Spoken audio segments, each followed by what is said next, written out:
Di malam yang sama, ketika Italia remuk redam di tanah Skandinavia, seorang putra rantau dari Mataram justru bersinar di bawah sorotan lampu Stadion Asia. Emil Audero yang dahulu nyaris tak pernah diberi panggung oleh Gli Azzurri, kini menjawab penantian panjangnya bersama Indonesia. Sementara negeri yang membesarkannya justru kembali tersungkur dalam mimpi buruk berjudul gagal lolos Piala Dunia.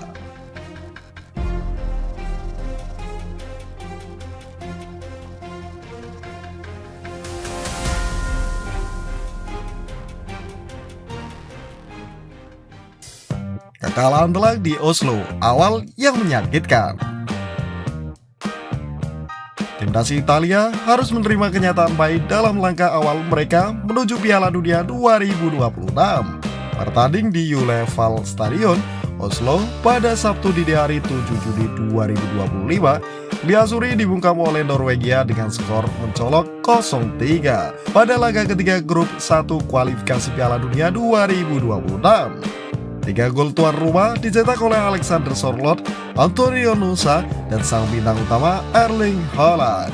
Kekalahan ini menjadi pukulan berat bagi Italia yang baru menjalani pertandingan kualifikasi perdananya setelah tersingkir dari UEFA Nations League pada Maret lalu. Italia baru memainkan 1 pertandingan, sementara Norwegia telah menyapu bersih 3 laga dengan kemenangan. Tim Skandinavia itu kini mengoleksi 9 poin, mencetak 10 gol, dan hanya kebobolan 2 kali, catatan impresif yang membuat posisi Italia makin sulit.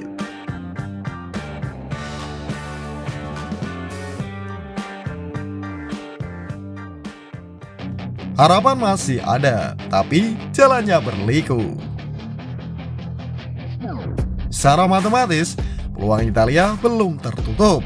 Masih ada 7 pertandingan tersisa di fase grup.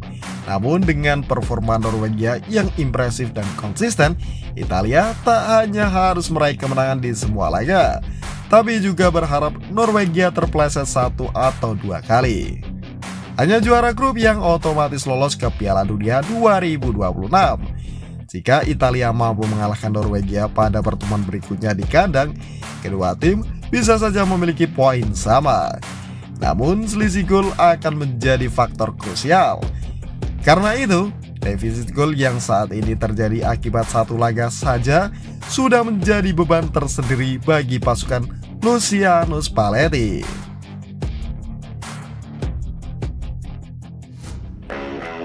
Masalah fundamental di tubuh Azzurri.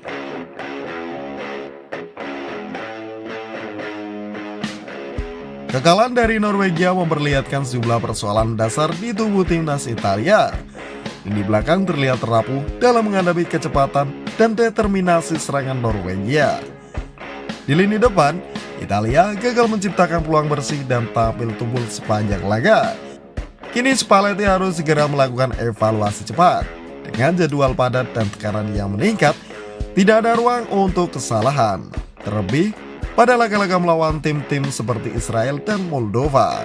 Kegagalan menang dalam laga tersebut bisa menjadi awal akhir dari perjalanan Italia ke Amerika Utara.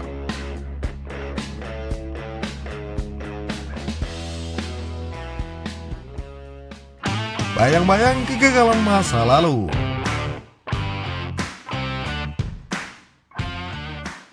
Luciano Spalletti yang ditunjuk sebagai pelatih Italia pada 1 September 2023 mengakui setelah laga bahwa bayang-bayang kegagalan lolos ke Piala Dunia 2018 dan 2022 kini kembali menghantui. Selalu ada kekhawatiran gagal lolos ke Piala Dunia. Setelah penampilan seperti itu, Anda harus bertanya pada diri sendiri dan menyadari bahwa ada masalah. Tapi kita harus menghadapinya, karena tak ada pilihan lain. Ucap Spalletti usai pertandingan. Rata-rata poin Italia di bawah Spalletti adalah 1,7 per laga. Dari 11 kemenangan, 6 imbang, dan 6 kekalahan. Meski berhasil membawa Italia lolos ke Euro 2024, performa di turnamen tersebut juga tak meyakinkan. Azzurri hanya meraih 1 kemenangan, 1 imbang, dan 1 kekalahan di fase grup. lalu tersingkir menyakitkan di babak 16 besar usai kalah 0-2 dari Swiss di Berlin. Menurut laporan Sky Sport Italia, Presiden VIGC Gabriele Gravina akan menggelar pertemuan evaluasi dengan Spalletti usai laga melawan Moldova Senin. La Gazzetta dello Sport menyebut bahwa langkah logis saat ini adalah mencari pelatih baru. Sementara Calcio Mercato sudah mulai berspekulasi mengenai kandidat potensial pengganti Spalletti.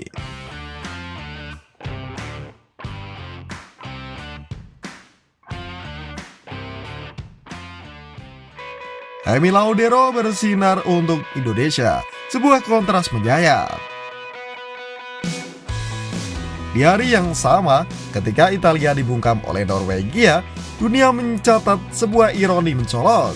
Emi Laudero, mantan penjaga gawang timnas kelompok usia Italia, mencetak debut gemilang bersama timnas Indonesia. Ia tampil solid dan mencetakkan clean sheet dalam kemenangan tipis 1-0 atas Cina di laga kualifikasi Piala Dunia zona Asia. Lahir di Mataram, Nusa Tenggara Barat, Laudero pindah ke Italia sejak kecil dan berkembang di Akademi Juventus. Ia pernah menjadi andalan Italia U15 hingga U21, namun tak pernah diberi tempat di tim senior.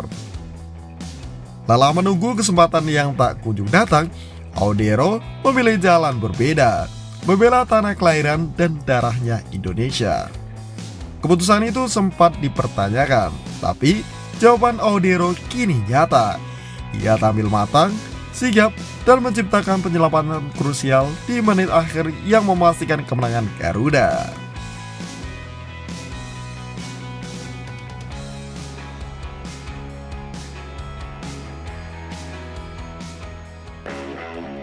Ironi yang menggugah, satu tenggelam, satu terbit.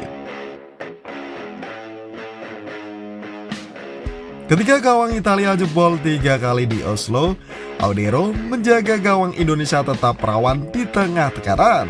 Satu tim raksasa Eropa terpuruk, sementara satu negara Asia Tenggara merayakan kebangkitannya lewat tangan seorang anak bangsa yang sempat diabaikan.